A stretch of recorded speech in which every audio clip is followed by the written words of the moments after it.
Hello friends, स्वागत है आप सभी का एग्जाम प्लेटफॉर्म में। तो आज हम लोग सीटेट दिसंबर 2024 जिसमें आज हम लोग हिंदी के टोटल 30 क्वेश्चन को कवर करेंगे।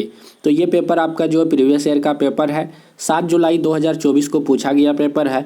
तो आज हम लोग हिंदी के टोटल 30 क्वेश्चन को कवर करेंगे। तो सबसे पहले आप लोग एग्जाम प्लेटफॉर्म पे नए हैं तो आप लोग एग्जाम प्लेटफॉर्म को जरूर सब्सक्राइब कर लीजिए। तो आप लोगों को पता है कि हिंदी में टोटल 30 क्वेश्चन पूछा जाता है, जिसमें कि आपका 15 क्वेश्चन आपका जो ग्रामर बेस्ड रहता है और 15 क्वेश्चन आपका जो सीडीपी यानी कि बाल विकास से रिलेटेड रहता है। तो इस तरह से 2 पार्ट में डिवाइड रहता है और जो आपका जो 15 क्वेश्चन जो ग्रामर से रहता है उसमें लगभग से आपका जो है 10 क्वेश्चन के आसपास आपका जो है गद्यांश से रिलेटेड रहता है। गद्यांश को पढ़ना है और उससे रिलेटेड जो भी सवाल आपका पूछा जाएगा, जो भी क्वेश्चन रहेगा उसे सॉल्व करना है। तो चलिए सबसे पहले हम लोग गद्यांश को थोड़ा पढ़ लेते हैं। अध्यात्म भी मन का राजा होने का मार्ग खोलता है। उसके बाद है यहाँ पे क्या, अपने मन का राजा होना मतलब मन पर स्वयं का अंकुश रखना, उसकी चाल का निर्धारण करना, अपना लक्ष्य बनाना, लक्ष्य प्राप्त करने के लिए प्रयत्न करना। अध्यात्म आपको अपने मन का राजा बनने की ओर ले जाता है। बिल्कुल सही है। यह स्थिति आपको विचार से दूर रखता है, वैचारिक सुंदरता का वरदान देती है और बुराइयों के समक्ष कमज़ोर होने से बचाती है। प्रकृति से उपहार में जो जीवन मिला है उसके मूल्य को समझना चाहिए और उस क्षेत्र का राजा बनने का मार्ग पर चलना चाहिए जिस पर मानवता का विस्तार हो। राजा बनिए लेकिन शुद्ध विचारों, अच्छे कर्मों और मानवीय संवेदनाओं का राज यानी कि राजा बनिए। अन्याय, अधर्म आदि के भय से भयभीत न हो और एक ऐसी सत्ता बनाइए जिसमें समानता हो। जो स्वयं में राजा होकर समानता का मार्ग प्रशस्त करता है वह अध्यात्म के क्षेत्र का भी राजा बन जाता है। तो इस तरह से कुछ अध्यात्म वाली बात यहाँ पे एक राजा के लिए क्या ज़रूरी है, क्या बनना चाहिए, क्या नहीं बनना चाहिए, इस तरह की बात इसमें कही गई है। तो चलिए हम लोग देखते हैं इससे रिलेटेड सवाल क्या है, क्वेश्चन क्या है। देखिए फर्स्ट क्वेश्चन है आपका, गद्यांश के अनुसार, थोड़ा सा इसको हम लोग बड़ा कर लेते हैं। तो देखिए यहाँ पे क्या है, गद्यांश के अनुसार मनुष्य जीवन में डैश का बहुत महत्व है। तो गद्यांश के अनुसार मनुष्य जीवन में सबसे ज़्यादा महत्व क्या है, विस्तार, लक्ष्य, अंकुश। उसके बाद चौथा ऑप्शन है आपका राजा। तो आपका बिल्कुल सही जवाब क्या हो जाएगा, लक्ष्य। तो गद्यांश के अनुसार जो मनुष्य के जीवन में सबसे ज़्यादा किसी चीज़ का महत्व है तो लक्ष्य का महत्व है। यदि लक्ष्य ही नहीं रहेगा तो आप लोग क्या कीजिएगा जीवन में। तो लक्ष्य का होना बहुत ही ज़रूरी है। उसी लक्ष्य के अनुसार मतलब कि किसी भी व्यक्ति को अपने लक्ष्य के अनुसार ही, उसके अनुरूप ही कार्य को करना पड़ता है। उसके बाद देखिए 92 नंबर क्वेश्चन है आपका, आध्यात्मिक होने का अर्थ है वैचारिक प्रबुद्धता, दूसरों पर दया करना, शारीरिक सुंदरता, विचारों की सुंदरता। तो इसका बिल्कुल सही जवाब क्या हो जाएगा, ऑप्शन नंबर 4 हो जाएगा, विचारों की सुंदरता आपका बिल्कुल सही जवाब हो जाएगा। उसके बाद है अध्यात्म शब्द में डैश प्रत्यय का प्रयोग किया जा सकता है। देखिए आपके पास क्या लिखा गया, अध्यात्म है, क्या है, अध्यात्म है। तो इसमें आप कौन सा प्रत्यय जोड़ सकते हैं, इक, ई, ता, इस तरह से आपका ऑप्शन है। तो आप लोग इक प्रत्यय जोड़ के इसे जो है बना सकते हैं आध्यात्मिक। तो अध्यात्म में जब इक प्रत्यय जोड़ेंगे तो आपका क्या बन जाएगा, आध्यात्मिक बन जाएगा, यानी कि ऑप्शन नंबर 2 आपका बिल्कुल सही जवाब है। उसके बाद देखिए क्वेश्चन है आपका, विशेषण विशेष का उदाहरण नहीं है, वैचारिक सुंदरता, अच्छे कर्म, मानवीय संवेदना, लक्ष्य निर्माण। तो इनमें से आपको बताना है कि कौन सा सही जवाब होगा। तो इसका बिल्कुल सही जवाब हो जाएगा आपका लक्ष्य निर्माण। तो लक्ष्य निर्माण आपका यानी कि ऑप्शन नंबर 4 आपका सही जवाब हो जाएगा। तो इसमें जो है विशेषण विशेष का उदाहरण नहीं है। बाद बाकी जो रेस्ट आर आपका जो वैचारिक सुंदरता है, अच्छे कर्म है, मानवीय संवेदना है, तो इसमें वैचारिक आपका विशेषण हो जाएगा और सुंदरता आपका विशेष हो जाएगा। अच्छे कर्म में अच्छे आपका विशेषण हो जाएगा, कर्म आपका विशेष हो जाएगा। मानवीय संवेदना में मानवीय आपका विशेषण है और संवेदना आपका क्या है, विशेष है। बट आपका जो है लक्ष्य निर्माण में इसमें जो किसी प्रकार का विशेषण विशेष का जो है मेल नहीं खाता, इसीलिए ऑप्शन नंबर आपका 4 हो जाएगा। राजा का अनिवार्य गुण नहीं है। तो राजा के लिए अनिवार्य गुण क्या नहीं है, मानवीय संवेदना। तो राजा में तो मानवीय संवेदना होना चाहिए, अच्छे कर्म भी होना चाहिए। उसके बाद देखिए धर्म भीरू होना और निर्भयता होना।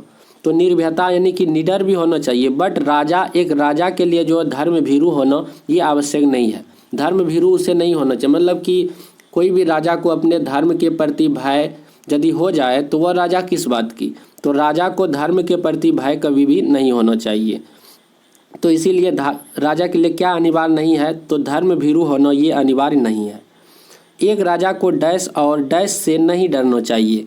एक राजा को जो है मतलब कि किन किन चीज़ों से नहीं डरना चाहिए, तो एक राजा को हमेशा अन्याय और अधर्म से कभी भी नहीं डरना चाहिए। तो इस गद्यांश के अनुसार आपका जो अन्याय और अधर्म आपका राइट आंसर हो जाएगा। उसके बाद है राजा के किन गुणों की चर्चा गद्यांश में की गई है। शुद्ध विचार और अंकुश लगाना, अच्छे कार्य और दान करना, समता और समानता, शुद्ध विचार और अच्छे कर्म। तो इसमें जो है शुद्ध विचार और अच्छे कर्म का जो है वर्णन किया गया है, तो ऑप्शन नंबर 3 आपका बिल्कुल राइट आंसर हो जाएगा। तो इस गद्यांश के अनुसार राजा के किन गुणों की चर्चा किया गया है, तो शुद्ध विचार और अच्छे कर्मों की जो है चर्चा की गई है। ऑप्शन नंबर 3 आपका राइट आंसर हो जाएगा। उसके बाद आप लोग देखेंगे 98 नंबर पे है राजा बनने के लिए डैश की राह पर अग्रसर होना होगा। तो राजा बनने के लिए जो किस रास्ते पे आपको अग्रसर होना पड़ेगा, तो इस गद्यांश के अनुसार जैसे प्रगति है, अध्यात्म है, सत्य है, कल्याण है, तो इसका बिल्कुल राइट आंसर क्या हो जाएगा, अध्यात्म। तो राजा बनने के लिए अध्यात्म की राह पर अग्रसर होना होगा। ऑप्शन नंबर 2 आपका क्लियर हो जाएगा। उसके बाद है आपका अपने मन का राजा होने से तात्पर्य है। अपने मन का राजा होने का क्या तात्पर्य है, गद्यांश में लिखा गया, आप लोग पढ़ेंगे तो उसे आप लोग सॉल्व कर सकते हैं अच्छे से। दूसरों पर अंकुश लगाना, मन को नियंत्रित करना, अपने लक्ष्य के लिए सत्ता हड़पना, अपने जीवन पर अंकुश लगाना। तो अपने मन का राजा होने का तात्पर्य क्या है कि मन को नियंत्रित करना। तो ऑप्शन नंबर 3 आपका बिल्कुल राइट आंसर हो जाएगा। उसके बाद देखिए फिर आपका गद्यांश है, इसको पढ़ के आपको जो सारे क्वेश्चन को जो है बनाना है। तो यहाँ पे देखिए आपका गद्यांश क्या है, गांधी, तिलक, सुभाष, जवाहर का प्यारा यह देश है, जियो और जीने दो का सबको देता संदेश है। प्रहरी बनकर खड़ा हिमालय, जिसके उत्तर द्वार पर हिंद महासागर, दक्षिण में इसके लिए विशेष है। लगी गूंजने दसों दिशाएं वीरों के यशगान से, हमें मिली आज़ादी वीर शहीदों के बलिदान से। तो इस तरह से यहाँ पे लिखा गया, इससे रिलेटेड आपको जवाब देना है। जैसे है आपका भारत देश की क्या विशेषता है, तो भारत देश की विशेषता इसके अनुसार आपका जो है दक्षिण में हिंद महासागर है, ये आपका राइट आंसर हो जाएगा।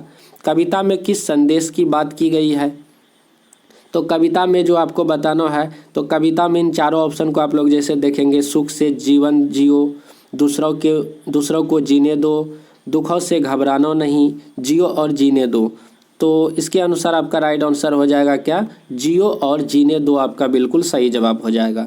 तो आप लोग जो भी नए हैं प्लीज़ आप लोग जो है सब्सक्राइब कर लीजिए और वीडियो को शेयर भी कीजिए। तो आप लोगों के लिए इतना ज़्यादा मेहनत कर रहे हैं तो आप लोगों का भी फर्ज बनता है कम से कम जो है चैनल को सब्सक्राइब जरूर कर लीजिए। तो चलिए देखते हैं अगले क्वेश्चन को।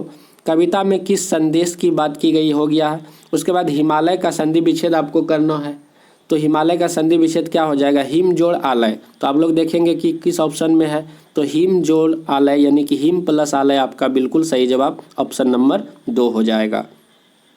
उसके बाद है आपका कविता में किन महापुरुष का उल्लेख किया गया है। तो जैसे ही आप लोग इस गद्यांश को देखेंगे फर्स्ट में, तो देखिए गांधी, तिलक, सुभाष, जवाहर का प्यारा यह देश है, महात्मा गांधी का जिक्र है। उसके बाद जो बाल गंगाधर तिलक का जिक्र है, सुभाष चंद्र बोस का है, जवाहरलाल नेहरू का है। तो देखेंगे कि ऑप्शन में क्या सब है, तो ऑप्शन में देखिए आपका सिर्फ महात्मा गांधी मिल रहा है, तो इसीलिए महात्मा गांधी ऑप्शन नंबर 2 आपका बिल्कुल सही जवाब हो जाएगा, गांधी जी। उसके बाद है कविता में किन वीरों के यशगान की बात की गई है।